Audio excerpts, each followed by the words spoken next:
Hello বন্ধুরা, good morning. সবাই কেমন আছেন? আশা করি ভালো আছেন। তো বাগানে চলে এসেছি, অনেক কাজ করবো। আর দেখুন কপি প্রায় শেষের দিকে, আর এইগুলো হচ্ছে লাস্ট লটের।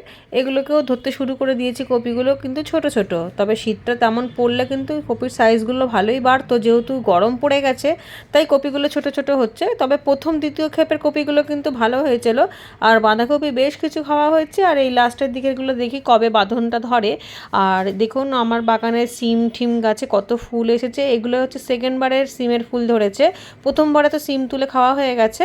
তো এই সিম গাছে ভীষণ পোকা লাগে, আর আমি কীটনাশক কোনো বাইরে থেকে এনে দিই না, কারণ কি রাসায়নিক কীটনাশক আমি এগুলো দেওয়া পছন্দ করি না। যেহেতু আমরা এই সবজিগুলো খাবো, বাইরে তো এইসব দিয়েই সবজি তৈরি হয়, কারণ দিতেই হবে, কিছু করার নেই।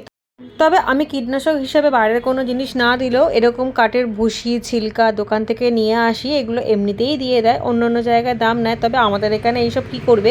গ্রাম সাইডে হলে জ্বালানি হিসাবে কাজ হয়, সেখানে পাওয়াটা খুব স্বাভাবিক। কিন্তু যারা আমাদের মতো শহরে থাকে তারা আর কাঠের ছাই কোথায় পাবে, তাই এইরকম আমি কাঠের ছিলকা কাঠ ঠাট কাঠের ভুসি টুসি এনে লোহার বালতির মধ্যে পুড়িয়ে নিই। এর মধ্যে শুকনো পাতা ঠাতা সব, এর মধ্যে শুকনো কলা পাতাও আছে আমার বাগানের, কারণ কি আমার ছাদ বাগানে দুটো কলা গাছ আছে। আর কলা পাতা পুড়িয়ে দিলে খুব ভালো পটাশের কাজ করে, এতে গাছে ফুল ফল আসতে সাহায্য করে। তাই শুকনো কলা পাতা ঠলা পাতা সব জমিয়ে রেখেছিলাম, যখন পোড়াই তখন দিই। বারবার তো পোড়াতে লাগে না, একবার ছাই করে দিলে অনেকটা দিন চলে যায়। কারণ এগুলো তো রোজ রোজ কেউ ব্যবহার করে না, এই সপ্তাহে একদিন 10 দিন বা মাসে একদিন দিলেই যথেষ্ট। আর এইটা এত ভালো কীটনাশক। শিম গাছের ফুলে, শিম গাছে অনেক পোকা লাগে। সিম গাছ, বরবটি গাছ, লঙ্কা গাছ, টমেটো গাছ ও সারাটা বছরই লাগে। অন্যান্য গাছে এখন নয়, টমেটো গাছ আছে, কিন্তু গরমের সময় অন্যান্য আরও গাছেই কীটনাশকটা লাগে, কারণ লঙ্কা গাছেও ভীষণ পাতা কুঁকড়ে যায়। আর এর থেকে ভালো কীটনাশক আর নেই। তারপরে লাউ গাছ কুমড়ো গাছে তো আছেই, এই সব গাছে দিলে যে ফল ছিদ্রকারী পোকারা আছে তারাও আসে না। আর খুব ভালো পটাশেরও কাজ করে। দেখুন পুরো পুরো কতটা কমে গেছে। ছাই হয়ে গেলে এই ছাইটাকেই ঠান্ডা করে নেবো, দিয়ে রেখে দেবো, অনেক দিন স্টোর করে রাখা যাবে। আর দেখুন শুকনো পাতা ঠাতা যা ছিল সবই পুড়িয়ে নিয়েছি। শুকনো পাতাও ভীষণ ভালো উপকারী কাজ দেয়, গাছের একটা খাদ্যও পেয়ে যায়, আবার কীটনাশকেরও কাজ করে।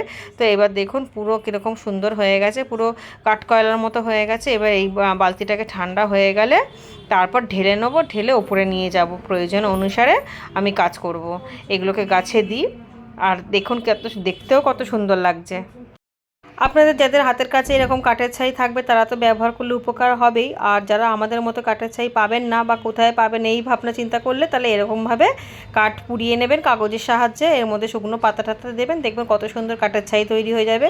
আর গোলাপ গাছে দিলে তো খুব ভালো রেজাল্ট হবে, কারণ গোলাপ গাছে এতে প্রচুর কুড়িও আসবে, আর গোলাপের সাইজগুলোও ভীষণ বড় বড় হবে। দেখুন আমার গোলাপগুলোর সাইজ, তবে শীতকালে গোলাপের সাইজ এমনিতেও বড় হয়।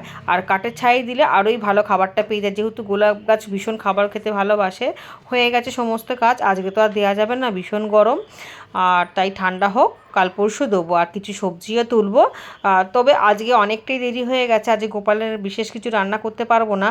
আমি রান্না পায়েসটা করে এসেছিলাম, ভাবছি একটুখানি পোলাও করে দেবো, আর একটুখানি বাগান থেকে তুলে একটু বেগুন ভাজা করে দেবো।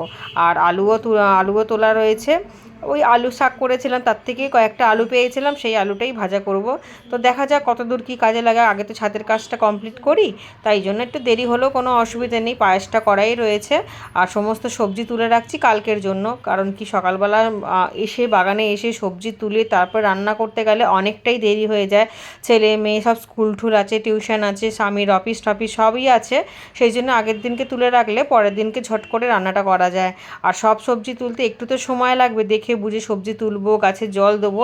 তবে গাছের জল আমি এই সময়টা দিই না, রান্না ঠান্না করে ঠরে এসে প্রায় দুপুরের দিকেই দিই, ওই 12টা-1টার দিকে দিই।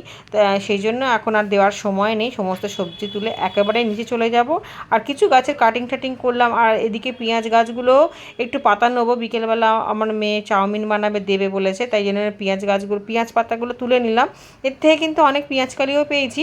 তো পেঁয়াজের কিছু কিছু পাতা শুকিয়ে গেছে, সেগুলো যেগুলো শুকিয়ে গেছে সেগুলো অন্য কাজে ব্যবহার করব। যেমন আমি কিচেন কম্পোস্ট তৈরি করি, সেই কিচেন কম্পোস্ট দিয়ে দেবো। আর যেই ভালো পাতাগুলো থাকবে সেগুলোকে রান্নার জন্য ব্যবহার করব। এখনই কত রোদ দেখুন, এখনও তো শীতের এখন অনেক দিন বাকি ছিল, কিন্তু এবারে শীতটা খুব তাড়াতাড়ি চলে গেল। গ্রাম সাইডে হয়তো আছে, কিন্তু আমাদের শহরে একদমই শীত চলে গেছে।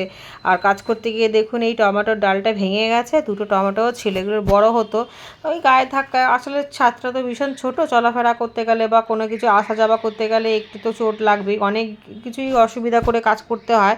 তবুও ভালোবেসে বাগান করি তো ভালোই লাগে। আর কিছু টমেটো পেকেছিল, সেগুলোকেও নিয়ে এলাম, এগুলোও কালকে সবজিতে ব্যবহার করব। তবে আজকে আর পোলাও করার টাইম ছিল না, সব রকম সবজি মিশিয়ে খিচুড়ি করে দিলাম গোপালকে। আর বেগুন, তোলা বেগুন থেকে বেগুন ভাজা করলাম, আলু ভাজা করলাম। তবে এগুলো আমার বাগানের তোলা আলু না, এগুলো কেনা আলু।